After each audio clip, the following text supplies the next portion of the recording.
people for you from meetings that I had on Friday. One of them was with Michael Gove, and of a presentation that I had this morning with the Department of International Trade.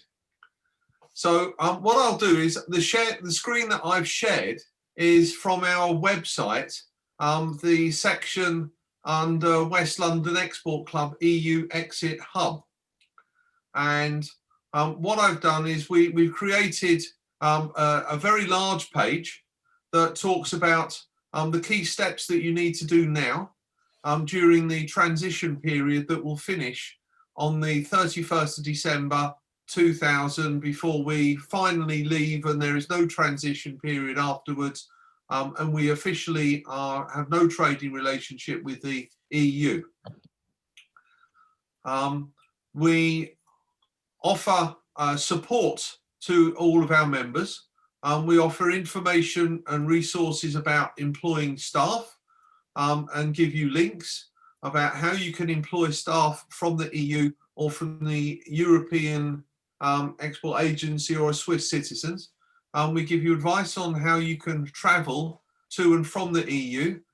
You'll need to find that your passport will have to be valid for 6 months, for example, if you travel to the EU, and that you won't be able to stay in a lot of countries for longer than a few months at a time without getting special permission. Any issues about driving or insurance, we've got a specific page giving you links about exporting to the EU, running a country by country guide, telling you about the different issues that you can do.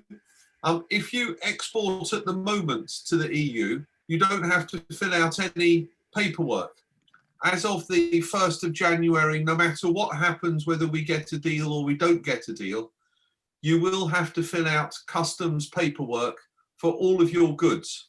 First of all, you'll have to tell customs what the tariff number is for your products, and then you'll have to get a Chamber of Commerce or a freight forwarder to fill out the customs documentation for you to go with your goods to travel through.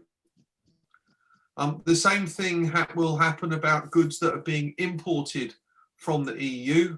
The key thing that you need to have when you're trading with the EU is an EORI number, which is in short a VAT number for trading in Europe.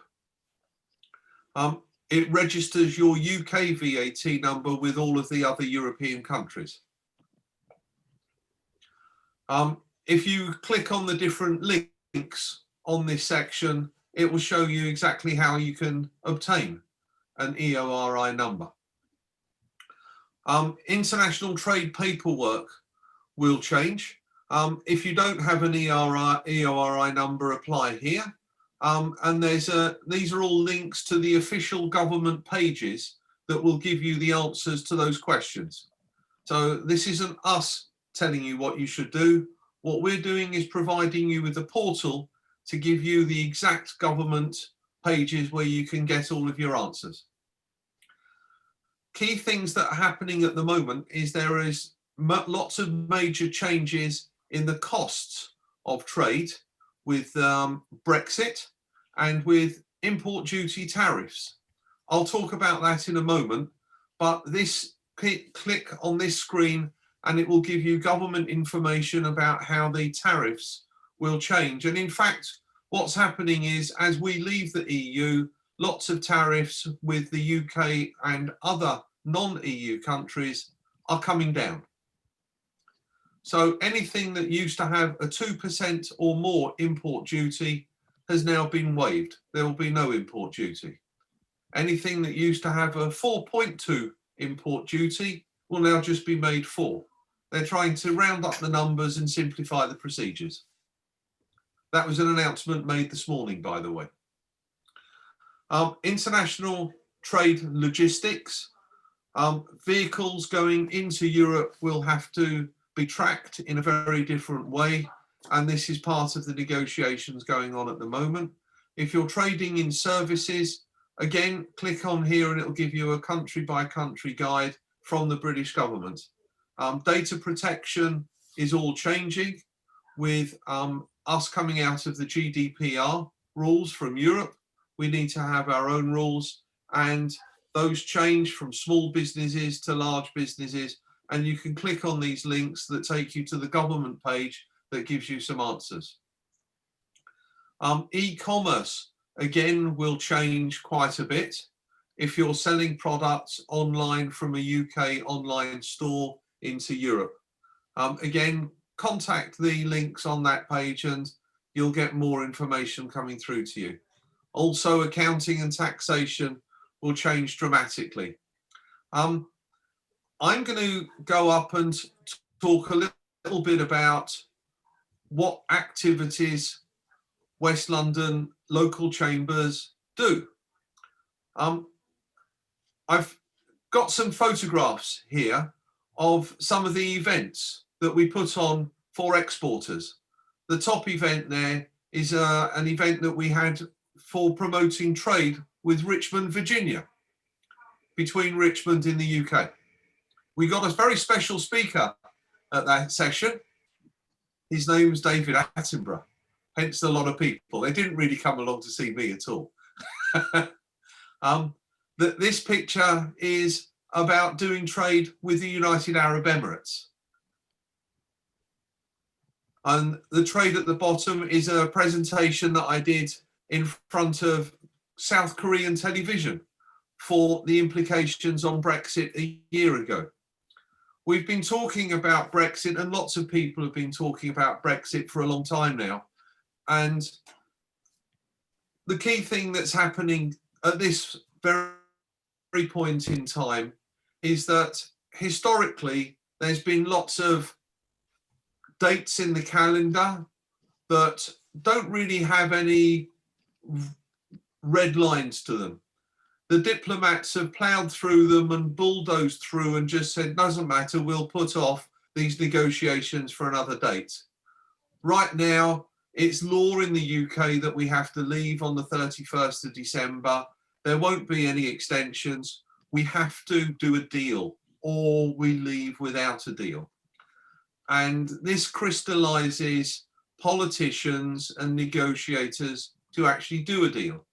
And what you're seeing, and I've been seeing in the news for the last 12 months and longer, is a lot of political manoeuvring to put pressure on the EU, and from the EU to put pressure on the British government by making comments in the press. What we now need to do is to focus hard on getting through this. Sally and I received an award, a national award, from the British government last year in Parliament for delivering expert British advice for helping exporters trade internationally. We also offer full documentation service, and we give advice on everything that you need to know about international trade. All you need to do is contact us. Carleen, how much longer do I have? You have 6 minutes. Okay. I'm going to go to another screen if I can get it then.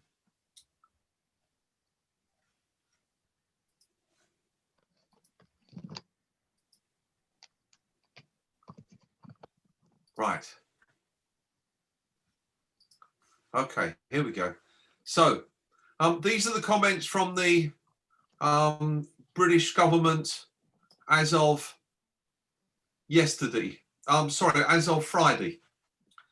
The key issues at stake in our negotiation at the moment is over fish between France and the UK, French fishing in UK waters, about state aid, and about the European Court of Justice, about the Northern Ireland Protocol, about data that I spoke about under GDPR, and about the UK Internal Market Bill of goods moving from Northern Ireland to the UK.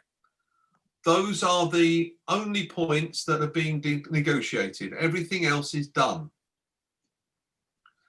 The things to watch in the next few weeks is politicians coming out and blaming everybody else for it not working. and hopefully listening to some compromise. The European Council have made some tweets on Thursday talking about UK-European relations. The UK response was some tough language going back.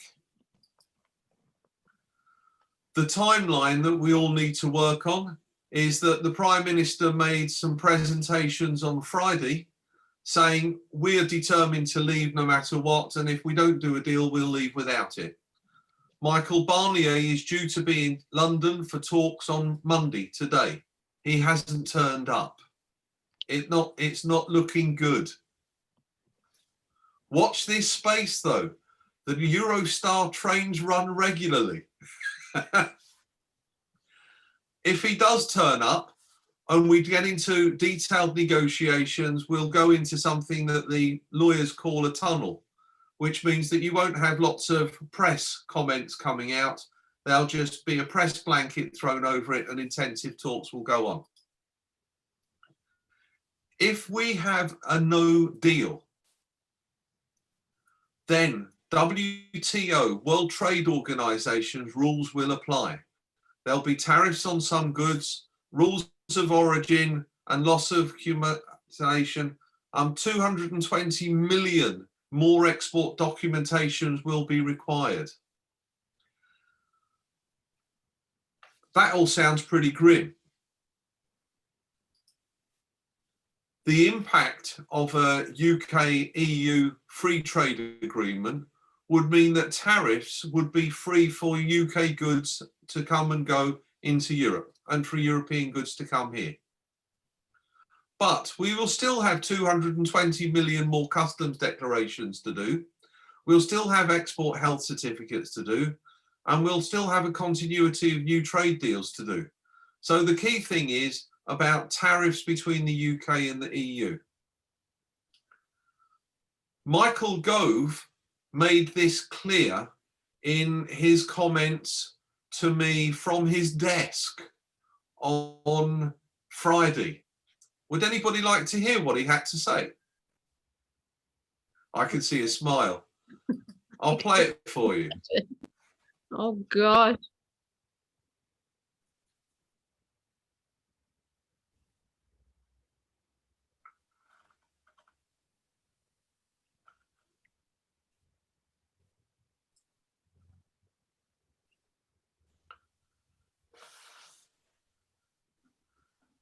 Can we get some volume, Alan? Can't hear Alan.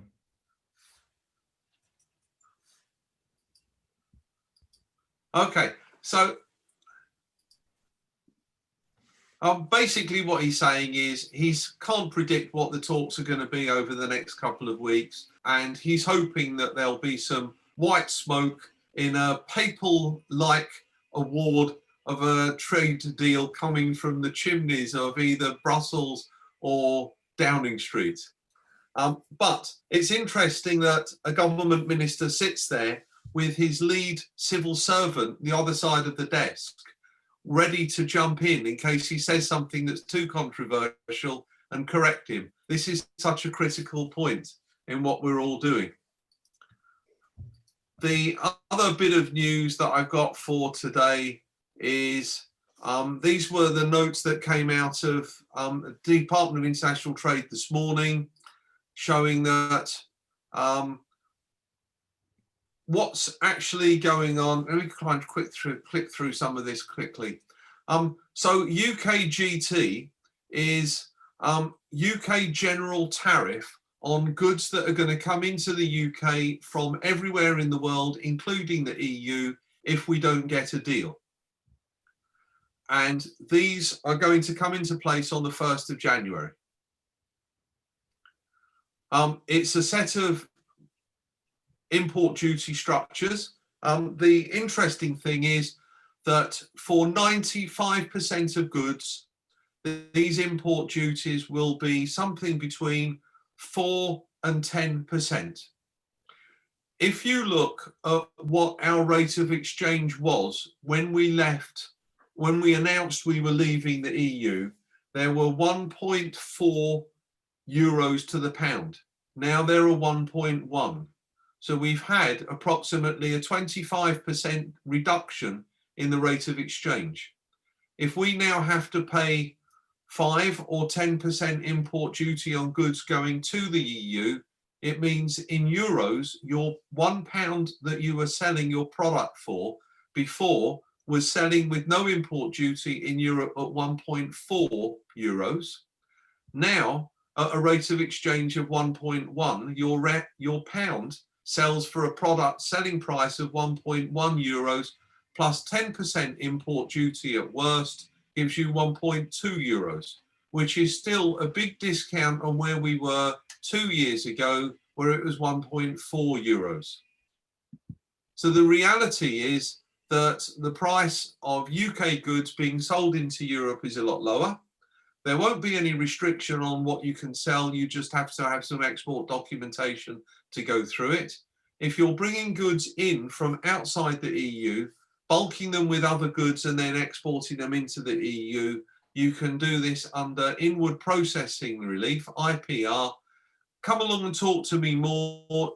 My details are on Carlene's wonderful paperwork she's been sending around on all of her flyers. We've all got it in the post.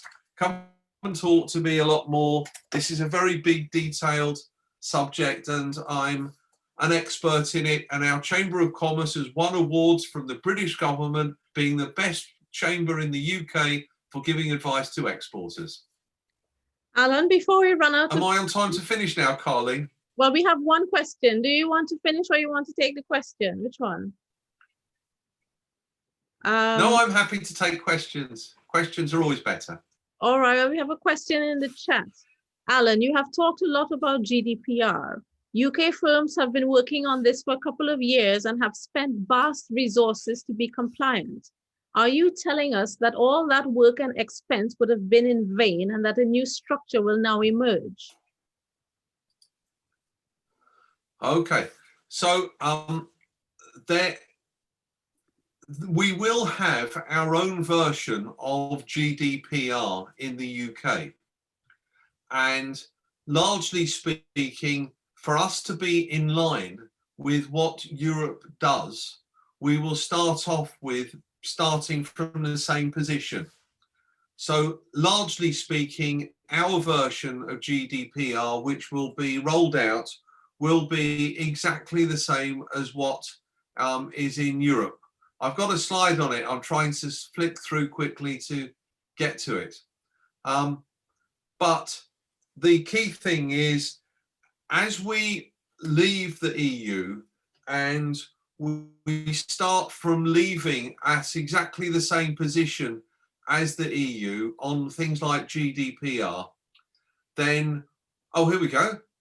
Check European rules on personal data transfers. I knew I'd have a slide on it. If you receive data from the EU or European external organisations, you should map your data flows and put in place alternative transfers mechanisms with any relevant EU organisation. You could take stock of your personal data you hold prior to January 2021. You can put in place safeguards by incorporating standard contractual clauses. Right. And if you need more about it, click on this page now, and where you can scan that, and it'll take you to a government page giving you more information on GDPR and our compliance. Okay. You see how quickly I can get you an answer to a question, Carly? Yes, that is very impressive. All right. Do we have any more? You know your material. Well done. Do we have any more questions? Because we're going to need to get ready for the next session. I know these sessions are pumping through really quickly, but it's giving us a lot of things to think about, and we know where to find you because the West London local chambers are one of the exhibitors. So once you go back to the page, you can find all the contact details in there and connect with Alan to find out some more about in import, export, trading, Brexit, not Brexit. I love your phraseology. You Sure. know where to find him. We know where to find him. Yuri, did you want to ask one more question quickly? Can you unmute yourself, Yuri? Alan, thank you very much, Alan. I'm sorry. I know you're laying things out as clearly as you can, and you're referring to the government. I don't trust anything that comes out of Michael Gove's mouth. I don't think any of us do, and we're kind of left none the wiser about GDPR. I know you're saying we're starting at what is clear from what you said is that we're starting with the EU regulations, but we've heard that Dominic Cummings wants to rip up the whole of GDPR. Are we expecting that to diverge really widely again, so that all of us businesses are going to have to spend vast amounts again to update with whatever the vagaries of Johnson, Gove and their kitchen cabinet are? Okay, I'll try and make this as clear as I can for you, Yuri. At the moment, we're married to the EU. And with marriage comes lots of terms and conditions that you apply with. We're now getting a divorce from them, but we're continuing our relationship. The problem is that we're having a new relationship with lots of other countries around the world. And those countries will want to pull and stretch our GDPR rules that we now have got used to and adore. To get into a full compliance negotiation and free trade agreement with those countries, this is part of a negotiation of how we look after our data, share our data, or don't share it. The negotiations with America will be one thing. The negotiation with China and with Russia will be very, very, very different. And we've already got now an agreement with Japan. We've got an agreement with Canada. We've got an agreement with South Korea. In fact, I'm going to quickly see if I can fly this up. We've got agreements with a lot of countries around the world. The key thing is, how do you, these are the countries where we have agreements signed. And you can see that there's quite a few countries on that list. The major ones being countries like South Korea. The Japanese one was just announced yesterday. But the countries who are not on the list that's under discussion are people like Canada, that's just about being finalised. Turkey is just about finalised. The problem with all of these things is that just about means it's not finalised. Just about needs to actually get the ink on the paper. And sometimes it's the last couple of points that are the most difficult. And with all trade negotiations, the thing that none of the politicians tell you, but I'll tell you very clearly, is that until 100% is agreed, it is 100% not agreed. You can't have an agreement that we've got most of the points agreed, so you should feel confident, because all of those things that you've previously agreed would all disappear unless you agree to everything.